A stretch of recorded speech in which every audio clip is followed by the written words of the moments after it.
They can change direction at any point, and they move silently throughout the water because they're so quick. So not only are they they call them the silent killers too. They're predators. yeah, apex predators. You're listening to The Bait Tank, where if it's fishing, we'll talk about it.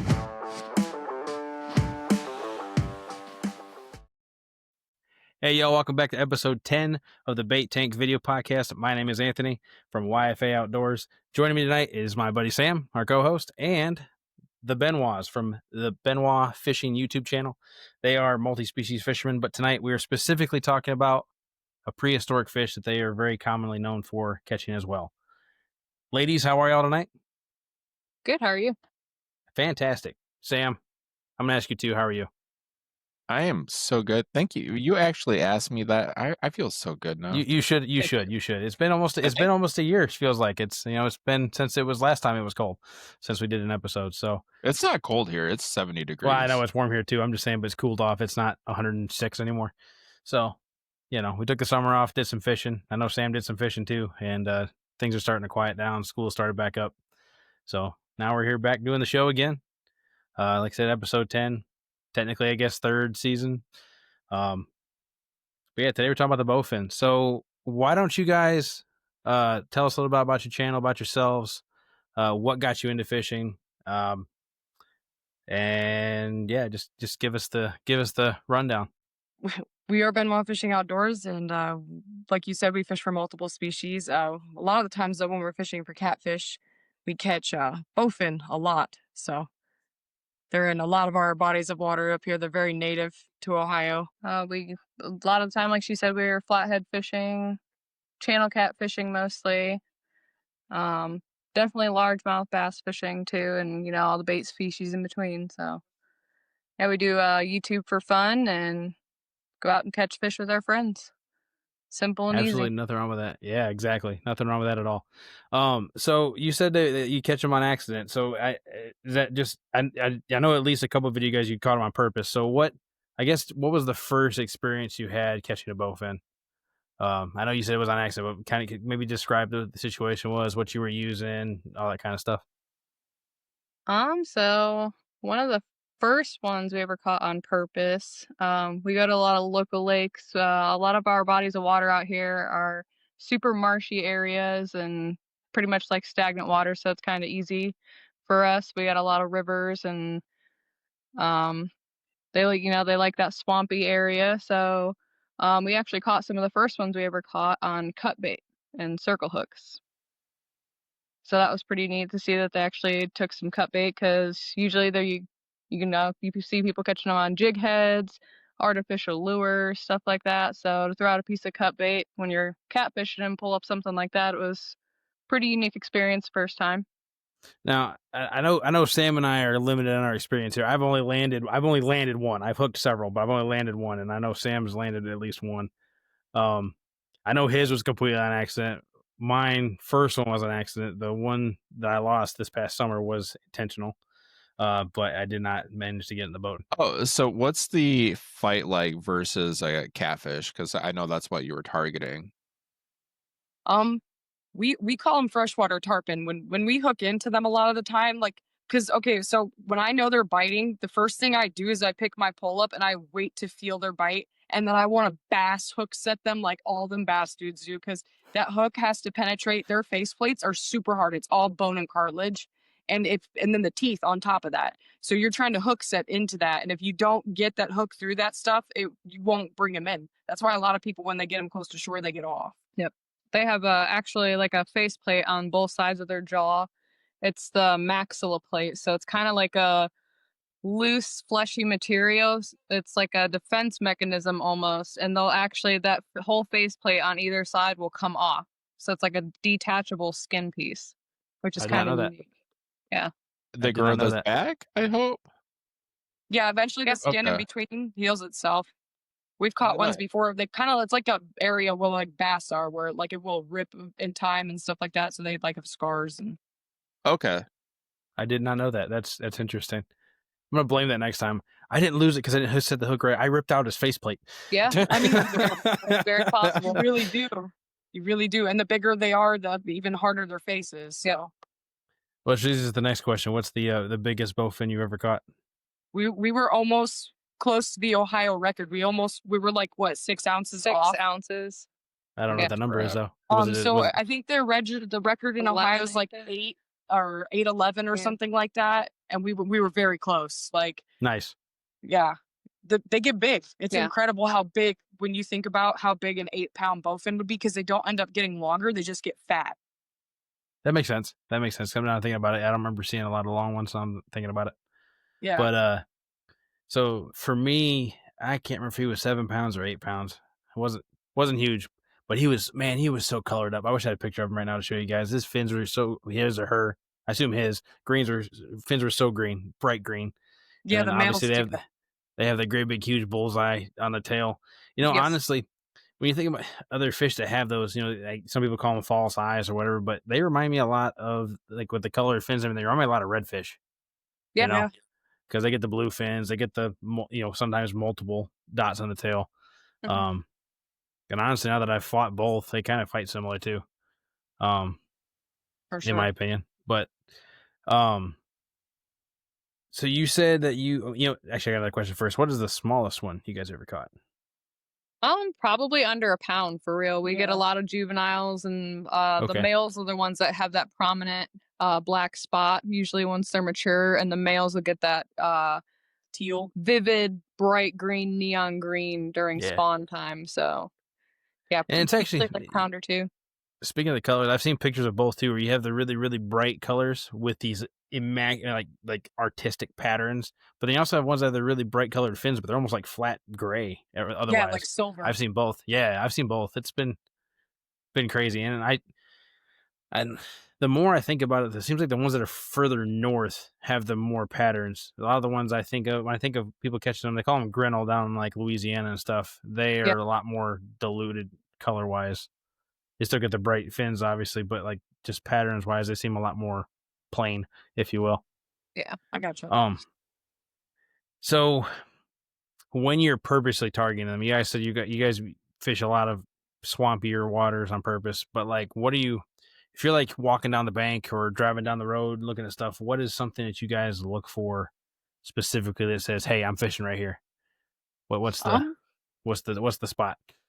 So bowfin are like guard. They air breathe a lot. So you'll actually see them bubbling in the water, and I'll actually look for the like most of the time when we're fishing for them, there's a specific river we go to, and you'll actually see them coming up and down the river because they're letting off bubbles, and they'll come to the surface and stuff like that.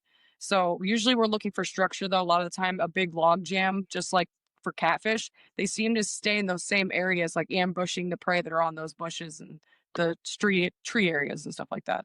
Okay, so log jams and look for bubbles. That's the two key things. Yeah. Okay. And I know you said you've caught them on cut bait. Is that the preferred method for you guys for them, or do you guys throw artificials more, or do you kind of do both? Or We usually just live bait and cut bait. Yep. We don't throw artificials for them at all. A lot of the areas that we're fishing for them in, there doesn't seem to be a massive frog population, or I would throw maybe some artificial frogs at them. So we've stuck to mostly like they really like live goldfish, we've noticed, and then any type of cut bait. They don't really care. Creek chubs, bigger minnows, okay. smaller bluegills, anything like that. Now, are you fishing on the bottom? Are you fishing under a float? I mean, what kind On the bottom, just like we would for catfish. Okay, so how do you deal with the weeds? I'm assuming those stagnant water areas have more weeds. So what are you doing to keep the bait from being stuck in the weeds, if anything? Actually, a lot of the we have a few good spots. We don't really get weeds on the rivers that we fish, which is kind of nice. Okay. It's got a lot of flowing water. It's not really like stagnant or anything, although they are in stagnant water too. But we've gotten lucky with not actually dealing with a bunch of weeds when we fish with them. It's just a constant flow, whether it's a fast flow or slow flow on the river, with nice even pace, and just throwing right into the log jams. Okay. So do you think that with the faster, if you're fishing a spot with more current, do you feel like you need to get it more into the log jam, or do you kind of keep it a little bit away, or are you really like just trying to hit the log with it? I mean, what are you trying to do? What's the Sometimes placement? we go towards shore more. For some reason, they seem to stay on the edges. They're looking for bait fish and stuff like that all the time because they don't really stay in the center column. It's weird. Okay.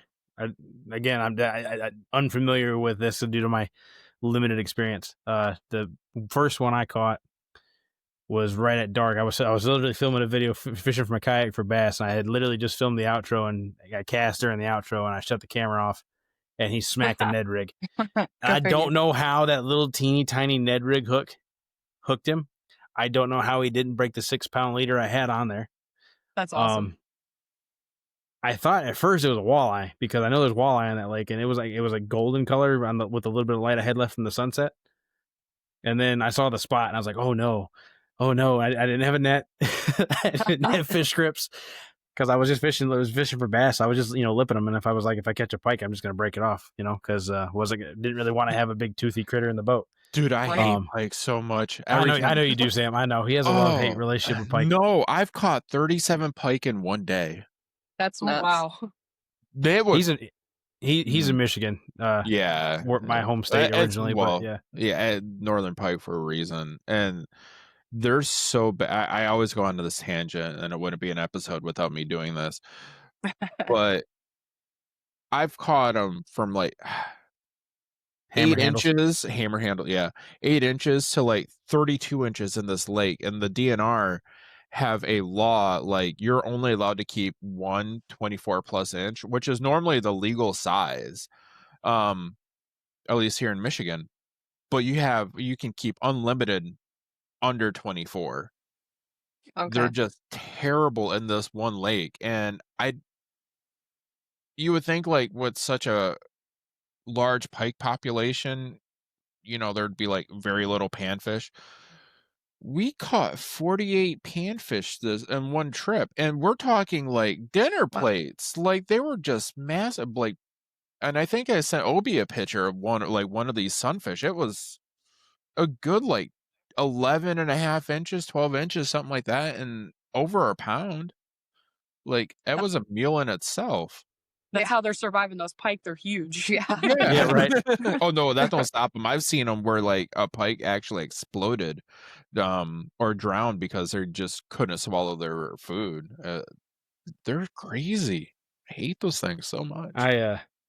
He mentioned Obi. That's how him and I know each other from back in the day. From that's. So. I honestly I keep on forgetting your real name. You're saved in my phone as Obi. Whenever you message me, it's Obi. Like. Your name to me is Obi. Well, I have you saved in my phone is Sam Squishy. Yeah, Mr. Squishy. But yeah, he always goes on that tangent about pike, and I still think they're good, delicious smoke. Which brings me to your story about bowfin, Sam. You just caught one a few months ago. Yeah, try to wake me up at 11:30 at night by calling me. I didn't know what it was. Trying to get identification on this fish. We don't have so we do have snakehead, but we don't have snakehead. Let's like just where the DNR are like posting like, hey, if you catch this fish, please let us know. So, and I might have had a couple because I wasn't driving this boat. But we're in a nearby lake that goes to Lake Michigan to another larger lake. Okay. And we're in a 12-foot rowboat, and we're just catching perch. And I had it's a 7-foot ultralight with, I think I had 4 or 6 pound tests. Wow. We're seeing like, larger carp and stuff like that, but like whatever, perch, not gonna be an issue. And I threw into these reeds maybe 2 feet of water where we were catching these perch, and like instantly my bobber goes down, and I set the hook like I would for a bass. Yep. And then I realized as soon as I got to about like right here, like this is a problem. And as soon as I finished setting it, my line just went zzz, like it was just. I'm like, oh no. And Kevin looks at me, he's like, walleye? I was like, I think so, because it's 10 minutes left of light. And this thing just, it's not like it could really go down any more than 2 feet, but it felt like it would just scrape and bottom. And we pulled up anchor really fast because we were prepared. And prepared. Oh yeah, prepared. And we didn't have a net, by the way. because Funny how that you always don't happens. need a net for perch, generally speaking. And oh no, I lied. I did have a net, but it was like a little collapsible one I use in my canoe. And this thing, I can't even remember how long it was, but it was like 9-10 pounds. Like it was a heavy fish. And Awesome. it did not fit in the net. Like we were trying to figure out how to do this, and we ended up getting the butt in the net. And this took like 12 minutes. We ended up getting the butt or the tail in the net, and then I grabbed its head and we flopped it in. Kind of like a lunch lady with sloppy joes, and it kind of made the same sound. I'm And sure. we're like, I'm sure. we're looking at this thing like in the slime. They are very slimy. It was so stinky in that boat, and we're like, what is this? It's like, it's not a burbot or burba. I don't know, like different regions, different names, but we're like, Yeah, it doesn't look I like don't know. this. I'm We're not like, sure Ohio has them. Unless, I guess you'd have them in Lake Erie, probably. no, I know they have them. Yeah. We don't have them here in Tennessee. Well, get good. But Kevin and I are looking at this thing, and we've been fishing since we're 3-4 years old. It's cheap entertainment, really. Keep kids busy. And we're like, I've never seen a fish like this. Like, it has to be a snakehead. So we're like Googling snakehead, and I felt so bad for this fish thinking about it because it's just out of water. And we did like give it a few breathers, but Well, luckily it can breathe there, right? Yeah, they can. I didn't live know out that there. at the time. So that's Sure. which actually kind of makes me feel better because we ended up throwing this fish back like a half an hour later because none of my friends Taking pictures, calling people. Yeah. I called Obi at like 11:30. I called Zach at like right afterwards, and I'm sending like everybody messages. And one of my friends, his name is Stash, he's like, I don't know, I've never seen that fish before. Like, great. And we're like, we're thinking it's a bowfin, but like the spot was a Yours green was not fish. very pronounced. Yours was kind of muddled. Yeah, but it was a larger fish. Like it was like 6 inches or 6 ounces from being like a master angler like level fish. That's awesome. Yeah, we were talking a minute ago. He definitely, if he had been awake, and maybe not been 2 beers deep or whatever, like maybe he would remember to submit it for a line class record. Right. Be on 4-pound line or whatever he was using. Yeah, That's it was awesome. 4 pound. It was 4 pound, 7-foot ultralight with a That's J gnarly. hook. And a little bit of worm. Like we're talking like a half an inch of worm, like barely enough to say it was even Little there. speck. Yep. That's awesome. But we've finally, I think Obi called me back and he's like, oh yeah, this is what it is. I was like, can you eat it? He's like, It's hit or miss. Everything I read literally said it's hit or miss. If you have to, supposedly you have to bleed it immediately. You have to process it immediately. Yes. You have to throw it on ice immediately because apparently, with it being a dinosaur, it decays very fast. So but supposedly, and we didn't do any of that because we didn't know. So like this thing was left out of well, water. with him still breathing, he technically would have been okay. Well, yeah. Well, we threw him in the we walked him in the boat ramp, and like we kind of let him see if he would just swim by himself. But he was a little in shock because 20-minute boat ride. I was gonna say, did yours lay there forever? Because mine did. I definitely waited almost half an hour before I just went home and came back the next morning. It wasn't swimming away, so I just kind of swam it back and forth to try to like shock the gill, like get more oxygen in his gills, and then he just shot out of my hand like a torpedo, and I was like, all right, well, our boy is fine. Yeah, we named him Paul. Paul, nice. So, confession, I actually did. So again, I didn't have the net. I used a pair of pliers to hold the fish while I paddled back to the boat ramp. Luckily, I was in my Hobie, so it was a foot pedal. But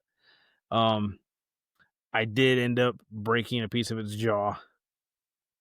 So I don't advise that unless you absolutely have to on necessity for safety reasons, obviously. But it's like you said, it would not swim off. I waited and waited and waited, and finally I left. But I went fishing that same lake the next day, same ramp and everything, and he was not in the same spot anymore. So I assume he was good. But yeah, Or a raccoon found him. I mean, possibly. I would hope not, but Or you know, catfish nature. bait. Yeah. So oddly enough, I the biggest catfish I've seen. So that particular lake is called Otter Lake. It is connected to Lake Michigan by a creek that might be 2 foot wide in some spots. So I'm not saying there's not catfish in it, but in Otter Lake, I've never seen catfish. Now the lake that is connected to it, I've caught 2 channel cats, and I've seen nests of baby channel cats, and that's it. Catfish wise, what I do know is in that lake, which I was thinking was more likely to have gotten it, was the 36-inch pike. Those I was like, okay, that probably would take a crack at it, but like I said, it was gone, so I just assume it got away. But the first 2 bowfin I ever saw, one was stuck in a beaver dam. We heard something splashing, and we went over there, and it was he might have been 8 inches long. We fished him out because he was stuck, obviously, and we let him out in the lake. The next time I saw one, we were fishing like Sam was for perch or bluegill or whatever, little teeny pieces of worm under a bobber, and we were fishing off this pier, and I don't know how long this fish was. My memory, I was young, I was 9 probably, so I'm thinking this, you know, as it does, just probably more like this. I'm talking like 24, 25 inches, and it had to have been every bit of a football around. Came flying out from this dock. And if it wasn't for the fact that I almost think he attacked the bobber more than he did the worm, to be honest with you. As much noise and commotion as he made, because he, like you said, tarpon type fish, right? Comes completely out of the water, explosive. That's the only reason we knew what it was. But it was massive. Then those are the only 2 I'd ever saw before I landed that one. And then since then, I've tried to catch another one. I think I've hooked into one. I know my wife hooked into one. There was no way we could have landed it. We were crappie fishing down here, and she hooked into one. And the only reason I know it was a bowfin, 1, I know there's some in that lake, but 2, her description of it, she said it looked like when it came out of the water, it literally looked like a snake came out of the water for a split second. And that's exactly what they look like. There's no denying that. Nope. And that's honestly, it's probably one of the biggest reasons why they contribute to looking like snakeheads is the fact of their head shape. And then I was so scared, like, because we don't have snakeheads up here, and I was like, I think that's a snakehead. I've had 2 beers. I don't want to call the DNR. No, dude, I'm telling you, it was more than that. It was like at least 4 or 5. Hey, don't snitch on yourself, man. Don't snitch on yourself. I wasn't driving. He's about to get hung out to dry. Cancel culture all over again. First episode of the season, first episode of last season. And I wasn't driving or riding. But anyway, I was riding. I'm like, you know. Yeah, but we actually have one. The local Bass Pro has one in their aquarium here, and cool. my daughter named it Frank. So I said, "You want to go to Bass Pro?" And she's like, "Yeah, I want to go see the bear, and I want to see Frank the bowfin." Like, okay, that's awesome. So it is cool. It is cool. And then this past summer, I did hook into a good one. This past summer, I was fishing with my dad, and he looked over and he said, "Hey, cast right next to me." So I almost knocked him off his kayak because I almost swung him in the head with it because I'm not the best at casting bait casters, but or casting bait casters, I can do okay with spinning rods. Sure, haters. But I think if you believe that. Yeah, well, I let it sink down, and I saw the line start swimming off. So I did, like you said, try to do the bass fishing hook set, and I didn't do a good enough job. Apparently, I need more bass fishing practice. Apparently, but yeah, no, I think they're really cool fish, and the fact that they're that old and have been around that long, it's really honestly it's kind of strange. Think about every other dinosaur species of fish that we see or hear about in the regular. You got buffalo, both smallmouth, bigmouth. And black buffalo, all 3 species. You know, they've been around for forever. They live to be 120 years old. Yep. The smallmouth buffalo especially get to be upwards of 60, 70 pounds. More so in the warmer culture climate states like Texas and stuff.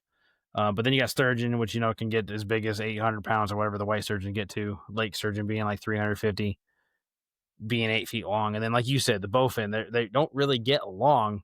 They just get fat. Yep, fat and round. And it's such a interesting contrast between all the ancient species of fish, if you will.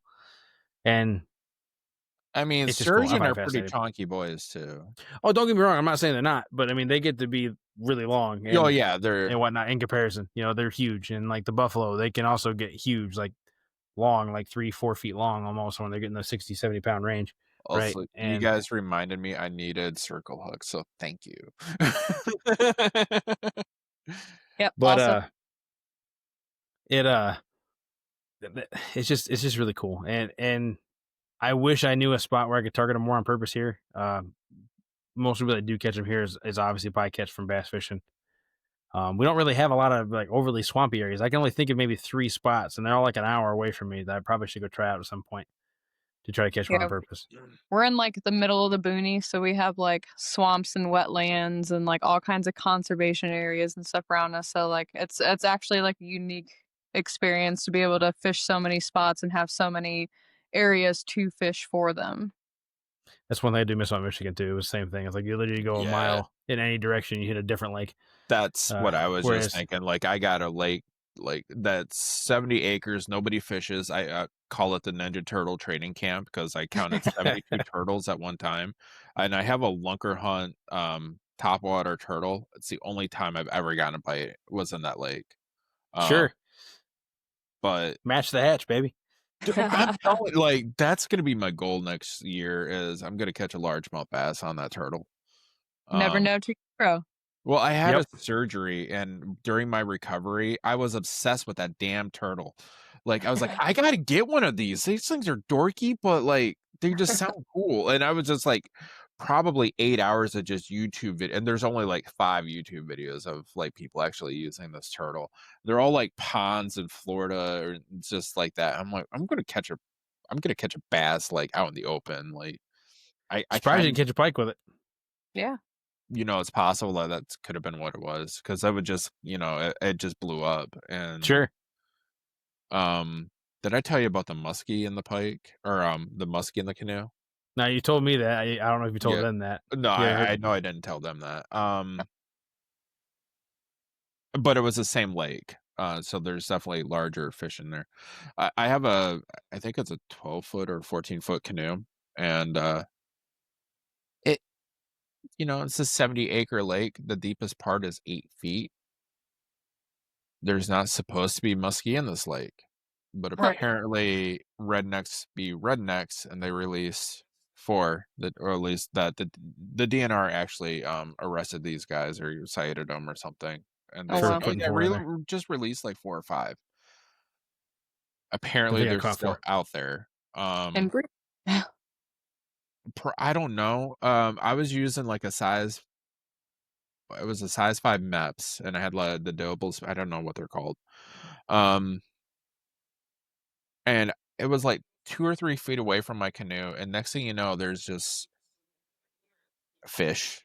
And I had 20-pound test with a steel lead on, and I am so glad that this fish managed to snap me off, because me and my buddy, we almost capsized anyways. And if my line didn't snap, we would have went swimming. We were So like about down saw like kayaks and canoes and small boats. You start getting hit broadside at all. It's like, it's a little sketchy. No, dude, it was. I'm telling you, like, we were about 2 inches from taking in water, anyways. Like, we got wet from the fish. Yeah. But I contacted the DNR, like, what could this be? Because I'm not kidding when I was saying it was about 5 feet long, and they're like, well, it's funny. We were hoping they would just die off naturally, but apparently no. We're like, well, it's good to know. Mother Nature finds a way. yeah. Yep. Well, that and super predator, and I guess when they were released, they were 2 feet in, anyways, in a 70. Well, they have all those 12-inch bluegill to eat. Yeah. Yeah. Oh no, different lake. This is a landlocked okay. lake. It's that lake. It's called Crooked Lake, and I am more than happy to announce that lake just to get the pike out. And you know, that's a few hours away, or that's a hot minute away. So it's not like I'm doxing myself, but Sure. But hashtag Sam rant. yeah, stupid pike. But although muskie, that's a different story. Like, it is, but it's still a Sam soapbox. Stories with Sam. Story time with just Sam. a pike, dude. I hate pike. They're toothy. They're slimy. They're bony. You would hate Gar then. He would hate Gar. No, they don't smell as bad. I don't think pike can smell. I've never had that issue. Bowfin smell. There's no denying that. Smell. Yeah. Bowfin, yeah. pike, or not pike, carp, buffalo, all those guys smell. Yes. Flat out. But everything else just kind of smells like a fish. No, just The only exception, I've had one catfish one time. I swear to you, it had the worst case of gas I've ever seen. Burping, belching, those smells are awful. Those smells were awful. And there was also one time I was fishing with you guys know her, Pontoon Jody. I was fishing on her boat, and I look down after I release a fish, and I am just white, not from slime, but from other stuff. internal stuff all over my shirt. I was like, this is gross. And that smell did not go away. It does not go away. Yeah, that's a pretty awful lingering smell. Yes. People eat that? People are weird. That's all I can say. Yeah, People also eat Tide Pods and lick doorknobs. So, I mean, what can I say? Do they still do that? Is that still a thing? I don't know if that's still a thing or not. I just know it was a thing at some point. I'm sure it's some new thing now. Maybe drinking radiator fluid and saying it's Mountain Dew. I don't know, something. Hey, that's natural selection at its finest. I endorse. I can't say that. I do not endorse drinking antifreeze or radiator fluid. I don't think any of us do. No. But Arizona antifreeze is pretty good though. If you're 21. I'm not going to ask how you know. No, it's an alcoholic beverage. I wouldn't know. I don't drink. I ain't allowed to anymore. Thanks to good old medication. Yeah. Anyway, back to subject. So if you were, obviously you guys have your swamps, your spots, whatnot. You choose to fish the river more often due to the ease of access, from my understanding. When I think I might ask this already. You're talking about using live bait. Did I ask you about how you were rigging the live bait? No. Okay, I know you said the cut bait you throw straight on the bottom, but how do you guys rig up the live bait? Are you guys doing it on a float, free lining it? What are you doing? We usually use bobbers for for the live bait. Do you guys use a specific kind or anything for the bigger creek chubs and stuff, or just kind of whatever you got?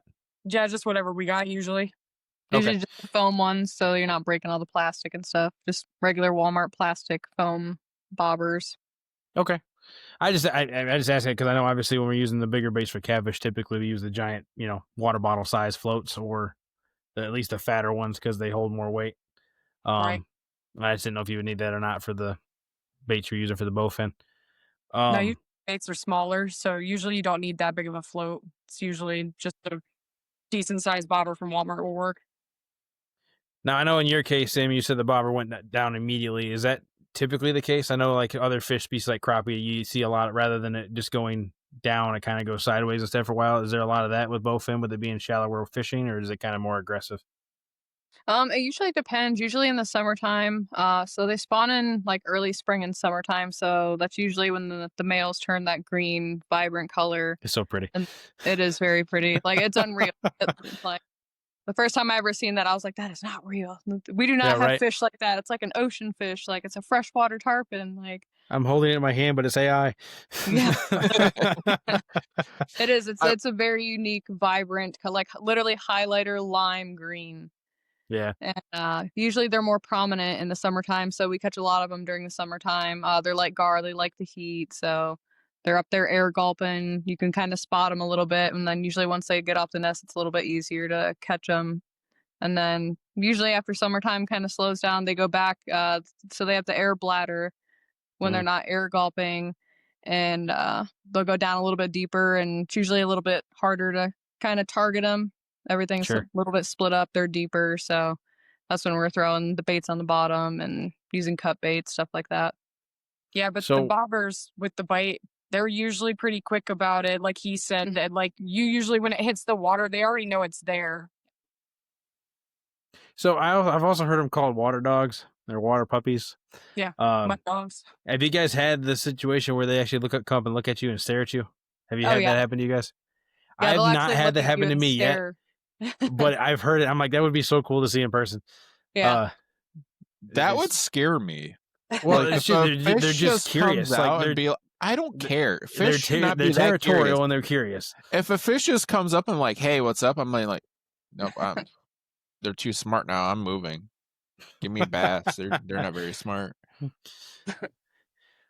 But yeah, they're definitely a unique animal for sure. Oh yeah. Definitely Prehistoric. don't get the credit they deserve, in my opinion. Oh no. Definitely an underrated sport fish, that's for sure. They're literally known as trash fish just because of the poor eating tastes, and a lot of people think they're snakeheads, so they get misidentified. Snakeheads are invasive and Bowfin are native, and a lot of people, like, we did a lot of damage back in the 1990s around here because a lot of people were killing them because they thought they were snakeheads. I mean, Yeah. people still do it. I can't tell you how many times we pulled up to fishing spots and there's just fish laying on the bank and there's flies all over them because these people didn't know what they were. They do it with catfish up here too, and I don't get that either. But I don't either. Oh, they're eating my bass. They're eating my bass. yeah, I know, right? Yep. There was no bass in there before. The pike already did that. Like, right. Well, one of the my tangent. Here we go. All right, here we go. So one of the biggest things down here, especially the bow fishermen, they're like, "Oh, we're just taking care of all this carp because they're ruining all the grass spots for the bass fishing." Well, if you look at most of the grass, it's not uprooted. If it's floating on top of the water, it is cut, and that is from a prop on a boat. That is not from a fish rooting it up from the bottom. Right. It's not like the carp are eating halfway up the leaf and letting it float up. You know what I mean? It's just the amount of misinformation. I'm not gonna say ignorance because I don't even mean a lot of it's just misinformation. You know, it boils down to, you know, grandpa said this, so it has to be fact, or you know, my dad told me this. Yeah. Right. And it's just like one of the certain states are better than others, and obviously when they're promoting sport fish, they're better about it. But the amount of information put out there by the states is probably going to be the best solution to help fix that problem, in my opinion. right. Certain states do better than others for the overall fishery, but a lot of states put a lot of emphasis on what they consider their sport fish. And I understand it because it's bringing money into the state, but at the same time, it's like, you know, we did an interview with a gentleman from I'm going to say this wrong. I want to say it is the Dallas Fishing Authority down in Texas. And he was talking about a lot of the people, what people don't realize is the species that don't get talked about are the ones that are keeping the water clean enough or safe enough for the sport fish to actually thrive. So you kind of have to have them there. You know, they're in the sport fishing world, they're a necessary evil, right? Oh yeah. But again, even in that side of things, there's still a lot of misinformation out there, and a lot of people not understanding how it works, and it's sad. I just think there should be like, so I'm typically a hunter. Like, I love fishing, but if I had to pick between hunting and fishing, I will hunt every day. But for elk season here, it is mandatory that you go to a class. And it's not a light class. Like, it's 8 hours, and you need to like identify, like, all right, where, you know, the do's and don'ts. I think you should do that if you're going to or like bow fishing is something that's not a simple catch and release. Right. Just because, yeah, there's fish that deserve better than that. They're just, you know, Right. we're not hurting anybody really. I mean, I can't say that because snakeheads and stuff, but the local species, the native species, they're shouldn't be or misidentified like that.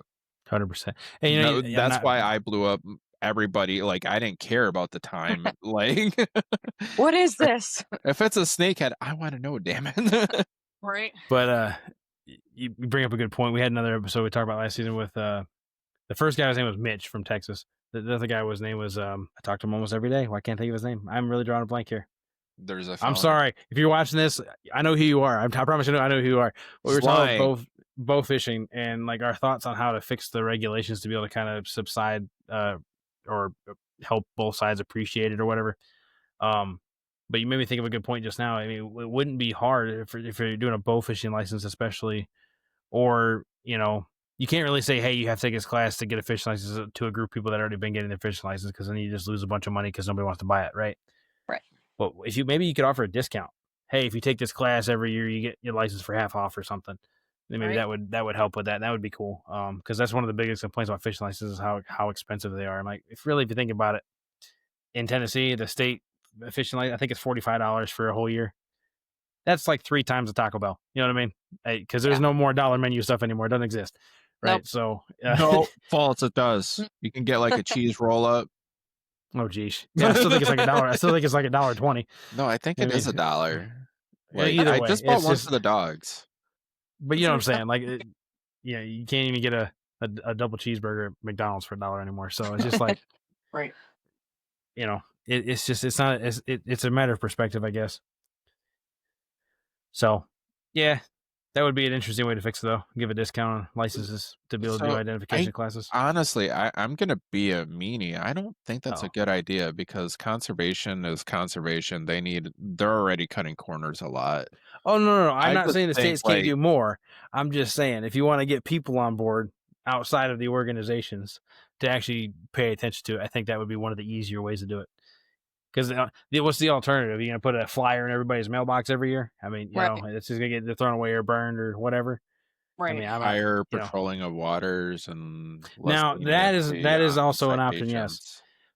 Because I can tell you right now, other than the 1 year where I got stopped 5 times in a month and a half, I have never been stopped. Yeah. I mean, we go out on Lake Erie all the time and they don't even stop us. Never been stopped on Erie. That's the biggest body of water we have. Yeah, they definitely could do more on that note. And I feel like they do more during certain times of the year and during certain seasons. Like I feel like when it's duck hunting season, they're everywhere. They're stopping anybody and everybody, checking everything. Like Memorial Day weekend, they're out. Holiday weekends, they're out. They're checking all the pleasure boaters. Sure, I get that. But for duck hunting, it's because it affects different states. Because oh no, I get that. okay. I'm not saying, hey, don't do duck hunting. No. I'm just saying like there's definitely certain times of year they're out there. Oh, that's yeah, all I'm saying. for sure. Any day, opening day, walleye season, and bass. Yeah. But so the only other time I've gotten stopped was opening day walleye season. See, and that brings back to the point. Like I said, I got stopped 5 times. And it was funny. The one officer was the same officer 3 times out of the 5. So like, literally by the 3rd time, I looked up and said, "Hey," and he said, "Hey." He's like, "You checked me twice now." He's like, "Yeah, I know." Okay. 3rd time's charm. Sure. Yeah. I think the reason I stuck out to him so much though is because the very first time I had bought my license, but I didn't update the app on my phone, so it still showed it as last year's license. I was like, dude, you can look up my social security number, you can do whatever. I will stop fishing right now. I don't care. I'm telling you, I bought the license. I bought it 4 days ago. Of course, he called it in. Of course, they called back, blah, blah, blah, and took like 30 minutes. But it's just different stuff. So that was my suggestion, I guess, identification being the biggest problem for bowfin fishing. Do you guys have any thoughts on ways to help them thrive more, or maybe something if for maybe a viewer or just anybody possibly gets a hold of this video that maybe could help them help bowfin? Yeah, I think a lot of it is just like the information and the misinformation that's out there. Like, just don't assume. You can look up pictures. If you actually look up side by side pictures of a snakehead and a bowfin, they're very different.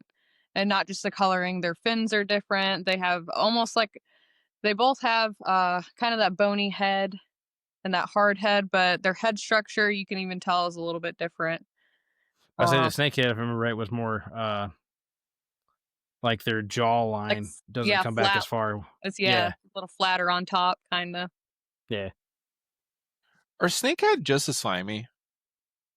I don't know. I am under the impression, yes. Okay. I've never touched one. I know never like the most important, like the biggest thing I remember besides the fight, because oh my god, that bowfin fought so, and like I babied it because I had like 4 pounds, 4 or 6, like not a strong line for a fish of that caliber, and I just remember the slime. There was so much of it. Like that net still smells, and I bleached it. Yeah, they have like a leathery, like snake skin. It's insane, and that slime protects that for them. It's probably how they can live on land so long too, because I'm under the impression they can crawl across land between lakes and stuff. Yeah, puddles. So yeah. So yeah, and it's weird. Scales are like almost snake-like, but they have that slime coat, almost like a carp. But then their head, they have no scales on their head, and it's completely hard. And they actually they're called like a double dome fish. They actually have 2 bones, like a double skull, pretty much. I That did makes not know that either. Yeah. Man, I've learned more about bowfin today than I have in like the last 3 years. Well, that's the point, right? Yeah, exactly. But that's crazy. Double skull. Yeah. Yeah, Double you can dome. break those jaws and not feel bad about it. No, double skull, not double jaw. All right, never mind. No, I'm still a jerk. I didn't, like I said, I didn't do it on purpose, but it okay, so you talking about their jaw structure, right? So this is their jaw, right? Obviously it's a very bad interpretation, but if this is its top lip, I literally, that hook was about that far away, like from the tip of my fingernail to the end of my finger, away from his mouth. What? It's not on the camera. Hang on. Oh, you can't see it because I'm in the camera. I have too many cameras here. You diva. 1/8 of an inch, 1/4 of an inch away from the front of his jaw. I don't know how he did not hit the line and snap it. Oh, I sunk that barb because they have teeth. I did not. Like literally, when I went to unhook it, like when I touched the jig head, it fell out. That's nuts. That is nuts. Yeah, I don't know how it stayed on that long. Pressure. Like I said, and I bite down. Do what? I think they bite down on stuff and hold it for a long time. They don't want to let go. Oh, okay. I think it's like panicking, so they just hold it. Interesting. It makes sense though. Yeah. But yeah, no, it's just crazy species. It was definitely cool. I definitely hope to catch some more. Like I said, I have, every time I go to Bass Pro Shop, I get inspired by Frank swimming around the tank. Oh, and their fin thing, that undulating, is that the right word? Where they do like their fin, most fish is just back and forth, but they do this thing where it's like noodles swimming through water, or snakes swimming through water. Their fin, it's so cool. They actually propel backwards, so when they're moving through the water like that, they can change direction at any point, and they move silently throughout the water because they're so quick. So not only are they call them the silent killers too. They're predators. Yeah, apex predators. That's nuts. I've learned so much, and I also learned I accidentally did everything right when I hooked into that one. Well, there you go. Yep. But yeah, I had no idea. I didn't even know that fish existed. Sure. But yeah, they're definitely cool fish. Well, they're kind of like catfish at the same time, though. Their garbage disposals, it's incredible what they'll eat. Like, they don't care if it's moving sometimes or anything, so. I was told they're actually really big fans of crayfish. I've never tried that. Well, and so that the people that catch them on the jig heads, that's what they're imitating. Usually, they're bouncing across the bottom. There's not much that won't bite a crayfish, though. No, that's very true. I can't think of a whole lot that won't either. I can't think of anything, honestly. Well, I've seen bluegills pick on crayfish that are bigger than they are. Yeah. So definitely a thing. Well, ladies, do you have anything else to add to the viewers out there about bowfin? No, but just back to the conservation thing. If you can, even if they're not in your area, spread the word if you can. Like I said, even if you just Google a simple picture and look at the difference and share it on a group, share it on your Facebook, share it on something, and knowledge is power, and it'll get out there the more you spread it. And just make yourself aware of what you're catching and don't do harm, especially if you don't know what you're catching. Sure. And if anybody's actually wanting to watch your videos of you guys catching bowfin or catching future live stream trips, because you guys do live streams too, where would they need to go to reach you guys?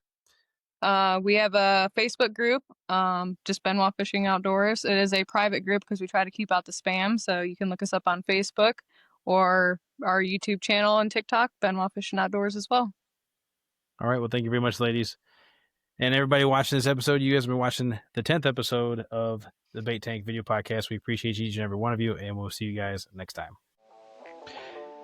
We hope you enjoyed today's show. If you got any questions, comments, concerns, or topics that you want discussed, you can leave us a comment or email us at thebaittank@yahoo.com.